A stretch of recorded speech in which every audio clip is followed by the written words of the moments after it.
ಮಹಾಮಹಿಮ. ಅರ್ಜುನ, ನಾನು ಮಾಯಾರೂಪಿ ದರಿದ್ರಿ ಎನಿಸಿ ಸರ್ವ ಪ್ರಪಂಚವನ್ನು ಧಾರಣ ಮಾಡುವೆ. ಜಲರೂಪದಿಂದ ಅವುಗಳಿಗೆ ಜೀವವನ್ನು ನೀಡುವೆನು. ಆಕಾಶವೆನಿಸಿ ಸರ್ವ ಪ್ರಪಂಚವನ್ನು ಧಾರಣ ಮಾಡುವೆನು. ವಾಯುವೆನಿಸಿ ಚಲಿಸುವೆನು. ಆಕಾಶವೆನಿಸಿ ವಿಶ್ವ ಜಗತ್ತನ್ನೇ ವ್ಯಾಪಿಸಿರುವೆ. ಮನೋಬುದ್ಧ ಅಹಂಕಾರವೆಂಬ ತ್ರಿಗುಣಾತ್ಮಕ ಮಾನವನ ಪ್ರಜ್ಞೆಯನ್ನು ಎಚ್ಚರಗೊಳಿಸಿ ಆತ್ಮವಿಕಾಸದ ರಾಜಪಥದತ್ತ ನಡೆಸುವೆನು. ಬಹುರೂಪಾತ್ಮಕವಾದ ಪ್ರಭವ ಪ್ರಳಯಗಳಿಗೆ ಉದಯ ವಿನಾಶಕ್ಕೆ ನಾನೇ ಕಾರಣ. ಸರ್ವಾಂತರ್ಯಾಮಿಯಾದ ನಾನು ದಾರದಲ್ಲಿ ಸಮೂಹಪಡಿಸಲ್ಪಟ್ಟಂತೆ ಇಡೀ ವಿಶ್ವ ಜಗತ್ತಿನಲ್ಲಿ ಪೋತವಾಗಿರುವುದು.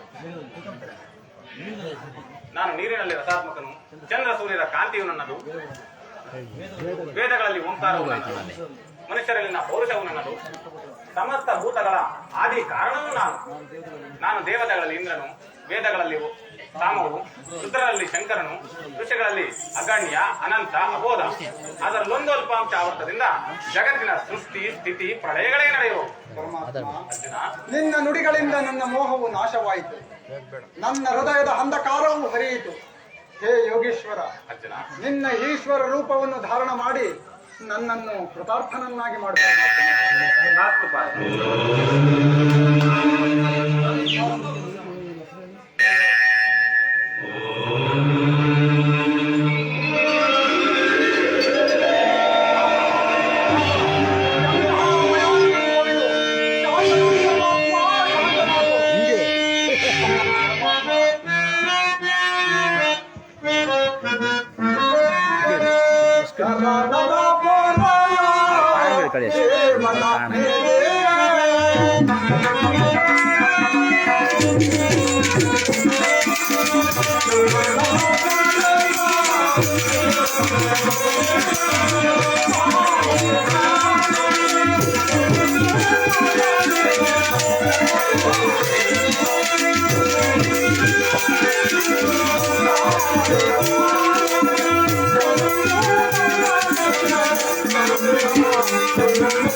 ಎಂತಹ ಭಯಾನಕ ಮಾನವ ಚಕ್ಷುಗಳಿಗೆ ಇದನ್ನು ನೋಡಲಾರೆ.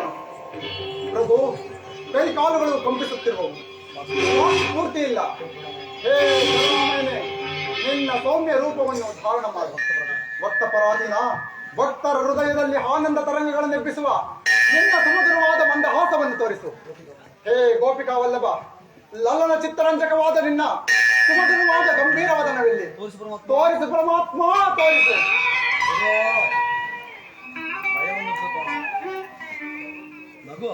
ಭಯವನ್ನು ಬಿಡು ಪ್ರಾಣಸಕ, ಭಯವನ್ನು ಬಿಡು ಪ್ರಾಣಸಕ, ಗದಾಚಕ್ರ ಶೋಭಿತವಾದ ನನ್ನ ಸಂಹಾರ ಮೂರ್ತಿಯ ದರ್ಶನ ಮಾಡು, ಸೌಮ್ಯ ಮೂರ್ತಿಯ ದರ್ಶನ ಮಾಡು.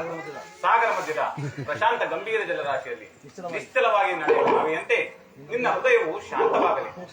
ಕುರುಕ್ಷೇತ್ರದ ರಕ್ತಪ್ರಳಯದಲ್ಲಿ ನಿನ್ನ ನೌಕೆಯು ಪಥಭ್ರಷ್ಟವಾಗದಂತೆ ನೋಡಿಕೊಂಡು ಸುರಕ್ಷಿತವಾಗಿ ದರವನ್ನು ಮುಟ್ಟಲು ನಾನು ಕಾರಣಾಧಾರನಾಗಿ ಭಯವನ್ನು ಬಿಡು ಪ್ರಾಣಸಕ. ಧನ್ಯೋಸ್ಮಿ ಪರಮಾತ್ಮ, ಧನ್ಯೋಸ್ಮಿ.